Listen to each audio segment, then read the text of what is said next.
Sinasabayan po natin ngayong araw ang pagkilos ng iba't ibang mga komunidad at sektor na nangangalambag, nananawagan, wakasan ang korupsyon. Atin pong itaas ang ating mga bandila, iwagayway mga kasama ang ating mga bandila, ang ating mga Chinese banners, itaas natin. Ipakita ang paninindigan ng taong bayan. Pag sinabi ko, lahat mag-resign, ang sagot natin, panagutin lahat. Lahat mag-resign. Panagutin lahat!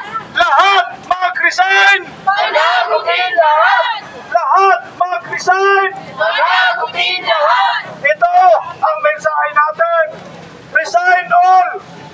Kahapon lamang natunghayan natin ang pagbabatuhan ng urak, putik ng mga kongresista at senador. Ibig sabihin, kumpirmado ang matagal na nating alam. Talamak, karapal, lantaran ang pandarambong at korupsyon.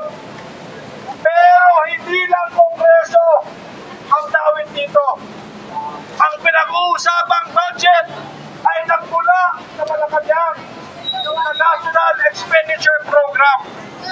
Hindi pwede maghugas kamay si BBM. Hindi pwede maghugas kamay ang ehekutibo. Pagkat sila ay kasabwat, nanggaling sa kanila ang budget na ngayon tinatalakay ng Kongreso. Hindi mga kasama na sa gitna ng lumalalang kagutuman at kahirapan, bilyong-bilyong piso ang pinupulsa ng mga magnanakaw. Hindi magnanakaw na pumupunta sa kabahayan natin tuwing gabi o kung gabi, kundi magnanakaw sa nakaupo sa pamahalaan. Kung mismo ang mga institusyon ng pamahalaan, dito mismo nangyayari ang pandarambong at pagnanakaw. Abay nararapat lamang na magbitiw lahat ng tiwali. Magbitiw lahat ng magnanakaw. Tama na! Sobra na! Palitan na! Yan ang mensahe natin. Kasama natin ang milyong-milyong mga Pilipino na naghahangad ng hustisya. Hindi mapapala ang hustisya sa simpleng pagpapalit ng Senate President. Hindi mapapala, makakamit ang hustisya sa pagpapalit ng Speaker of the House.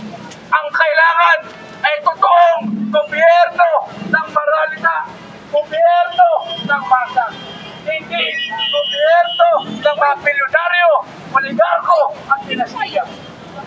Walang mangyayari sa katapusan sa korupsyon hanggat ang interes ng mga mayaman ang kumikilang.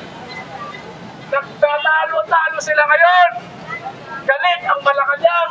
Simple lang. Nasaan ang cut ng presidente? Bilyong-bilyong pala ang pinusa ni Saldico. Bilyong-bilyon ang pinusa ng labing-apat sa mga kongresistang nakaupo at wala na at mga DPWH executives. Wala ang Pangulo. Doon nakagalit. Hindi para tapusin ang korupsyon, kundi na 1, 2, 3 ang Malacanang. Kaya ayaw natin makinig sa drama na nangyayari ngayon. Bagkus, gusto natin isawalat na hanggat ang mga magnanakaw ang nag-iimbestiga sa kanilang sarili, magtutuloy-tuloy ang magnanakaw. Hanggat hindi na mabago